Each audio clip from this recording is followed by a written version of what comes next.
नमस्ते दोस्तों, sky met weather में आप सभी का स्वागत है। मेरा नाम महेश पलावत है। आज 27 जनवरी हो गई है और सबसे अच्छी बात यह रही कि 26 जनवरी को गणतंत्र दिवस की परेड में मौसम एकदम साफ रहा, नीला आसमान था और जो फ्लाई पास्ट था बहुत अच्छा हुआ और धूप खिली हुई थी, तो कोई भी परेशानी देखने को नहीं मिली। लेकिन एक नया वेस्टर्न डिस्टर्बेंस अब पहाड़ों पर पहुंच रहा है और आज आपको मालूम है कि रात से ही कुछ इलाकों में बारिश की गतिविधियां शुरू हो गई। खास करके पाकिस्तान के कई इलाकों में बारिश शुरू हो गई थी।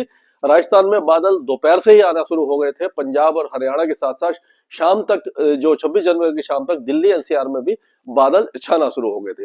लेकिन उससे पहले एक और मैप देख लेते हैं कि 1 जनवरी से 26 जनवरी के बीच में पहले क्या हुआ था कि शुरुआती जो दौर था जनवरी का, वो पूरी तरह सूखा था और सूखे जैसे हालात बने हुए थे। लेकिन 23 जनवरी को मूसलाधार बारिश हुई है कई इलाकों में, उत्तर भारत में खास करके, और राजस्थान के कई इलाकों में हल्की से मध्यम बारिश हुई, ओले गिरे। उसी तरह से पंजाब हरियाणा में तेज बारिश हुई, दिल्ली के कुछ इलाकों के साथ साथ उत्तर प्रदेश में बारिश हुई। पहाड़ों पर अच्छा स्नोफॉल हुआ। तो आप देखिए कि जो मैप था, जो पूरा लाल था और पीला था, वो सारा बदल गया। और ये कई डिस्ट्रिक्ट ऐसी है, पंजाब की, हरियाणा की, जम्मू कश्मीर की, और या हिमाचल में नॉर्मल हो गया। उत्तराखंड में कुछ इलाकों में नॉर्मल है, कुछ डेफिशिएंट है। आप देखिए पंजाब हरियाणा के साथ साथ दिल्ली और राजस्थान के पश्चिमी जिलों में बहुत अच्छी बारिश हुई है। और उसी तरह से तमिलनाडु और जो कर्नाटक के कुछ इलाकों में बारिश की गतिविधियां देखने को मिली है। अब ये जो नया वेस्टर्न डिस्टर्बेंस आया है, इसका असर अब देखने को मिलेगा। ऑलरेडी आपने देखा होगा शुरू हो चुका है। तो ये है जो 26 जनवरी से लेकर के, यानी कि कल से लेकर के आज सुबह तक की बारिश। तो अब आप देखेंगे कि जम्मू कश्मीर में फिर से, और हिमाचल प्रदेश, लद्दाख, गिलगित बाल्टिस्तान, मुजफ्फराबाद, इन सारे इलाकों में फिर से बारिश की गतिविधियां शुरू हो गई हैं और अब स्नोफॉल भी फिर से शुरू हुआ है। ये अगले 24 से 48 घंटों तक जारी रहेगा। उत्तराखंड में हालांकि इंटेंसिटी कम रहेगी, लेकिन फिर भी यहां पर ऊंचे पहाड़ों पर स्नोफॉल होगा और निचले इलाकों में बारिश होगी। अब आप देखिए पंजाब के साथ साथ हरियाणा और राजस्थान में एक बार फिर से बादल आ गए हैं और बारिश की गतिविधियां कुछ इलाकों में शुरू है। और आज ऐसा लग रहा है कि ये पूर्वी, जो दिल्ली के कुछ इलाकों में भी बारिश होगी और उसी तरह से बाकी इलाकों में, जो राजस्थान के पूर्वी इलाके हैं, पश्चिमी इलाके हैं, उत्तरी इलाके हैं, वहां पर बारिश होगी। और ये जो आप इससे देखेंगे कि ये मैप से आपको पता लगेगा कि वेस्टर्न डिस्टर्बेंस कहां पर है। अगर मैं देखूं तो वेस्टर्न डिस्टर्बेंस ये आ गया और ये इंड्यूस्ड साइक्लोनिक सर्कुलेशन बन गया। यहाँ पर ये हमारे देखिए इधर से आ रही है, ये नमी लेकर के आ रही है ये अरब सागर से, और ये एंटी साइक्लोन छत्तीसगढ़ के आसपास है। तो यहां से ये नमी लेकर के, जैसे पहला सिस्टम था कि बंगाल की खाड़ी से नमी आ रही है, अरब सागर से आ रही है, वेस्टर्न डिस्टर्बेंस है, साइक्लोनिक सर्कुलेशन है, इन सब के मिले जुले प्रभाव से अब उत्तर भारत में बारिश और ओलावृष्टि भी हो सकती है। हिमाचल और उत्तराखंड में ओले भी गिर सकते हैं।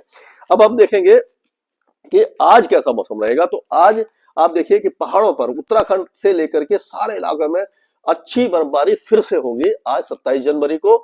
और पंजाब से लेकर के हरियाणा, दिल्ली और यहां तक कि उत्तर प्रदेश और ये जो उत्तरी मध्य प्रदेश है और महाराष्ट्र के कुछ इलाकों तक बारिश की संभावना दिखाई दे रही है। यहाँ आप देखिए पूर्वी राजस्थान में बारिश की गतिविधियां आज शाम तक रहेंगी और ये पश्चिमी इलाके से धीरे धीरे हटना शुरू हो जाएंगी दोपहर बाद से, और ये पूरे इलाके में बारिश की गतिविधियां रहेंगी। और ये है आज 27 तारीख का। अगर इसमें हम मैप देखें तो मैप से आपको पता लगेगा, ये ट्रफ यहाँ पर आ गई, ये साइक्लोनिक सर्कुलेशन बना, यहाँ से हवा जो है वो आ रही है, और ये है 28 तारीख का। कल अगर देखेंगे, कल भी दिल्ली एनसीआर में हल्की बारिश हो सकती है। पहाड़ों पर इंटेंसिटी कम होती जाएगी, लेकिन ये उत्तर प्रदेश के पूर्वी जिलों में, उत्तरी मध्य प्रदेश में और उत्तर पूर्वी राजस्थान के साथ साथ और बिहार के कुछ इलाकों में भी बारिश की गतिविधियां दिखाई दे रही है। लेकिन 28 तारीख होते होते क्या होगा कि जब वेस्टर्न डिस्टर्बेंस आगे निकल जाएगा, तो फिर से ये देखिए, ये जो डायरेक्शन देख रहा है आप, ये पूरा पाकिस्तान में, गुजरात और राजस्थान में फिर से 28 जनवरी के मतलब 28 जनवरी से फिर से टेम्परेचर गिरेंगे। अभी आज और कल बढ़ेंगे और उसके बाद 28 जनवरी के मतलब आज मतलब गिरेंगे, बढ़ेंगे थोड़े, माफ कीजिएगा, क्योंकि बादल आ रहे हैं। कल शाम से 28 तारीख की शाम से फिर से उत्तरी हवाएं आएंगी और फिर टेम्परेचर गिरेंगे और राजस्थान के कई जिलों में पाला पड़ने की संभावना हमें दिखाई दे रही है। अगर हम ये पहाड़ों से शुरू करें इसको, तो आप देखिए कि पूरे पहाड़ों पर आज जो है वो बहुत अच्छा स्नोफॉल पूरे जम्मू कश्मीर में दिखाई देगा आपको। सभी जगह पर जहां पर भी होता है उस जगह पर बहुत अच्छा स्नोफॉल रहेगा। हिमाचल के धौलाधार हिल से लेकर के चंबा, लाहौल स्पीति, कांगड़ा, कुल्लू, मनाली और यहां तक कि हो सकता है कि फिर से ये शिमला वगैरह में फिर से स्नोफॉल यहाँ पर आज भी हो जाए। और ये बहुत अच्छा मौका है, स्नोफॉल जिसने नहीं देखा वो देख सकता है। कल से इंटेंसिटी कम होना शुरू हो जाएंगी, लेकिन सोलन वगैरह इन सारे इलाकों में अब बारिश की गतिविधियां रहेंगी। उत्तराखंड में भी अब उत्तरकाशी, रुद्रप्रयाग, चमोली, पिथौरागढ़, ये जो इलाके हैं ऊंचे पहाड़, यहाँ पर फिर स्नोफॉल होने की संभावना दिखाई दे रही है आज। और बारिश की गतिविधियां आपकी देहरादून, टेहरी, गढ़वाल, हरिद्वार और नैनीताल, उधम सिंह नगर, चंपावत सभी इलाके में दिखाई देगी। पंजाब की बात करें तो पंजाब में जो बारिश है वो आज काफी अच्छी होगी। कुछ स्थानों पर ओलावृष्टि हो सकती है।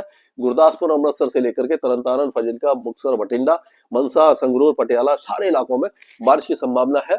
और कल होते होते बारिश की गतिविधियां जो पूर्वी इलाके में आ जाएगी, पश्चिमी इलाकों से मौसम साफ हो जाएगा। अगर हरियाणा की बात करें तो हरियाणा में भी सभी जगह पर है, पूरी यानी पंचकुला, अंबाला, यमुनानगर, कुरुक्षेत्र, करनाल, कैथल, जिंद, सिरसा, फतेहाबाद, हिसार, भिवानी, चरखी दादरी, महेंद्रगढ़, रेवाड़ी, मेवात, पलवल, नूह और फरीदाबाद, गुड़गांव और यहाँ तक कि दिल्ली एनसीआर में आज बारिश है। कल भी हो सकती है, थोड़ी बहुत हो जाए कहीं पर, लेकिन आज ही जो इंटेंसिटी है ज्यादा रहेगी। अगर उत्तर प्रदेश की बात करते हैं तो उत्तर प्रदेश में इसको हटा देते हैं कि आज जो बारिश है, हाँ यहीं तक आप कह सकते हो कि बारिश की गतिविधियां सहारनपुर, शामली, मेरठ, मुजफ्फरनगर, बिजनौर, मुरादाबाद, पीलीभीत, खेरी, बहराइच, गोंडा, बाराबंकी, रायबरेली, फतेहपुर, बांदा, महोबा, झांसी, ललितपुर, ये सारा, हाथरस, आगरा, अलीगढ़, मथुरा, अलीगढ़, बदायूं, बुलंदशहर, संभल, ये सारे इलाकों में बारिश है। और 28 तारीख को ये वेदर सिस्टम जब आगे आएगा तो उस समय ये बलरामपुर, सिद्धार्थनगर, महाराजगंज, कुशीनगर, देवरिया, मऊ, गाजीपुर, बलिया, चंदौली, वाराणसी, मिर्जापुर और प्रयागराज, कौशाम्बी, प्रतापगढ़, अमेठी, सुल्तानपुर, फैजाबाद, रायबरेली, बांदा, चित्रकूट, ये सारे इलाकों, गोंडा, बस्ती, सभी इलाकों में बारिश की संभावना दिखाई दे रही है 28 तारीख को। और ये लेकिन 28 तारीख को धीरे धीरे यहाँ से कम होती जाएगी, यानी कि मेरठ, मुजफ्फरनगर और ये बाकी इलाकों से कम होती जाएगी।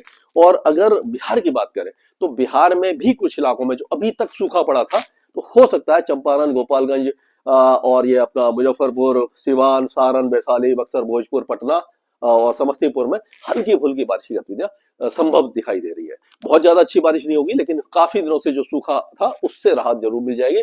लेकिन झारखंड को कोई भी राहत अभी बारिश के रूप में नहीं मिलेगी और टेम्परेचर थोड़े से बढ़ सकते हैं यहाँ पर। लेकिन 29 तारीख से फिर से टेम्परेचर गिरेंगे। गढ़वा, पलामू, चतरा, कोडरमा, गिरिडीह, देवगढ़, गोंडा, पाकुड़, इससे लेकर के रांची, खूंटी, चाईबासा सभी इलाकों में अगले 2 दिनों के दौरान टेम्परेचर थोड़े से बढ़ेंगे, उसके बाद फिर से गिरेंगे। अब अगर पश्चिम बंगाल की बात करें तो पश्चिम बंगाल का मौसम सूखा रहेगा।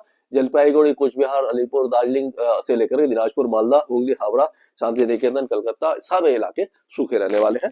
और अगर पूर्वोत्तर राज्यों की बात करते हैं तो यहाँ पर भी अब धुंध कुहासा कुछ इलाकों में रह सकता है। ज्यादा कोई वेदर एक्टिविटी नहीं है। आपका पूरा ये अपना असम, मेघालय, अरुणाचल प्रदेश से लेकर नागालैंड, मणिपुर, मिजोरम, त्रिपुरा सारे इलाके सूखे रहने वाले हैं। लेकिन अगर हम यहाँ की बात करें, ये थोड़ा सा मैं पहले से बना हुआ था तो उसको हटा देते हैं। तो आज जो बारिश की गतिविधियां है, जैसे रात से ही अभी आपने देखा कि कुछ इलाकों में तो शुरू हो गई, अब आज सुबह भी हो रही है कुछ इलाके में। तो अब क्या है कि गंगानगर, हनुमानगढ़ और ये बीकानेर, चुरू, झुंझुनू, नागौर, अजमेर, भीलवाड़ा, चित्तौड़गढ़, प्रतापगढ़, ये सारे इलाकों में, ये अलवर, दौसा, करौली, ये सारे इलाकों में बारिश की गतिविधियां जारी रह सकती है। और आज की बारिश है और कल से मौसम यहाँ पर साफ हो जाएगा। और ये जैसलमेर, जोधपुर, ये जैसलमेर और बीकानेर, जोधपुर के इलाकों में जो छुटपुट बौछारें थी वो अब धीरे धीरे हट जाएंगे और आप देखेंगे कि 28 तारीख को मौसम ऑलमोस्ट साफ हो जाएगा। तो ये एक और अच्छा स्पेल आया था। और उसके बाद फिर से 28 तारीख की शाम से यहाँ पर टेम्परेचर गिरने लग जाएंगे। गंगानगर, आपका बीकानेर, नागौर, जोधपुर, बाड़मेर, सिरोही, पाली, जैसलमेर में उत्तरी हवाएं चलने लग जाएंगी, टेम्परेचर गिरने लग जाएंगे। और 29 तारीख से फिर से यहाँ पर पाला गिरने की संभावना दिखाई दे रही है। और अगर हम आगे चलते हैं तो मध्य प्रदेश में ऐसा लग रहा है कि ग्वालियर, भिंड, मुरैना, श्योपुर, नीमच, मंदसौर, ये जो इलाके हैं, या रतलाम, अगरमालवा, गुना, यहाँ पर हल्की फुल्की बौछारें आज पड़ सकती हैं। उसके बाद मौसम यहाँ पर साफ हो जाएगा। बहुत ज्यादा बारिश नहीं होगी, लेकिन हल्की बारिश हो सकती है। छत्तीसगढ़ में कोई भी उम्मीद दिखाई नहीं दे रही है। कोरिया, सूरजपुर, बिलासपुर, मुंगेली, ममतरा, दुर्ग, राजनांदगांव और ये अपना बस्तर, दांतेवाड़ा, जांजगीर, चंपा सारे इलाके सूखे रहेंगे। उड़ीसा में भी कुछ वेदर एक्टिविटी नहीं है। अगले 2 दिनों तक टेम्परेचर बढ़ेंगे। 29 तारीख से फिर से टेम्परेचर में थोड़ी सी गिरावट दिखाई दे सकती है। गुजरात की बात कर लेते हैं तो गुजरात में भी चांसेज हमें दिखाई नहीं दे रहे हैं, लेकिन ऐसा लग रहा है कि हो सकता है कि साबरकांठा, अरवली, महिसागर, महेसाना, ये जो इलाके हैं यहाँ पर बादल आ जाए या 1-2 स्थानों पर हल्की बूंदाबांदी हो सकती है। बहुत ज्यादा चांसेस दिखाई नहीं दे रहे, लेकिन संभावना से इनकार भी नहीं किया जा सकता। 50-50% चांस हल्की बारिश के यहाँ पर दिखाई दे रहे हैं। महाराष्ट्र का मौसम भी सूखा रहने की संभावना वैसे दिखाई दे रही है, लेकिन फिर भी नंदुरबार, धुले, जलगांव, नासिक यहाँ पर हल्के बादल आ सकते हैं, कुछ मतलब घने बादल भी आ सकते हैं, और हो सकता है कि एक दो स्थानों पर हल्की बूंदाबांदी हो जाए। इसका भी 50-50% चांस हमें दिखाई दे रहा है। तेलंगाना में मौसम साफ रहेगा, कोई वेदर एक्टिविटी नहीं रहेगी। उसी तरह से आंध्र प्रदेश भी पूरी तरह साफ रहेगा, और जो कर्नाटक भी साफ रहेगा। तमिलनाडु में जो बारिश की गतिविधियां थी ऑलमोस्ट अब खत्म होने वाली है। फिर से जो कोस्टल एरियाज में हुई थी हल्की फुल्की बारिश हो सकती है। केरल में बारिश की संभावना नहीं है, लक्षद्वीप में भी नहीं है, और अंडमान और निकोबार द्वीप समूह में कोई वेदर एक्टिविटी हमें दिखाई नहीं दे रही है। यानी कि ये वेस्टर्न डिस्टर्बेंस अब उग्र होते जा रहे हैं। 23 तारीख के बाद 26 तारीख की शाम रात से कुछ वेदर एक्टिविटी हुई है। आज 27 तारीख को अच्छी बारिश होगी, पहाड़ों पर स्नोफॉल होगा। 28 तारीख को पूर्वी उत्तर प्रदेश और बिहार के कुछ इलाकों में, उत्तर प्रदेश के साथ साथ बिहार के कुछ इलाकों में बारिश होगी, और उसी तरह से पहाड़ों पर स्नोफॉल जारी रहेगा और उसके बाद कम हो जाएगा। स्काईमेट वेदर में अभी के लिए इतना ही।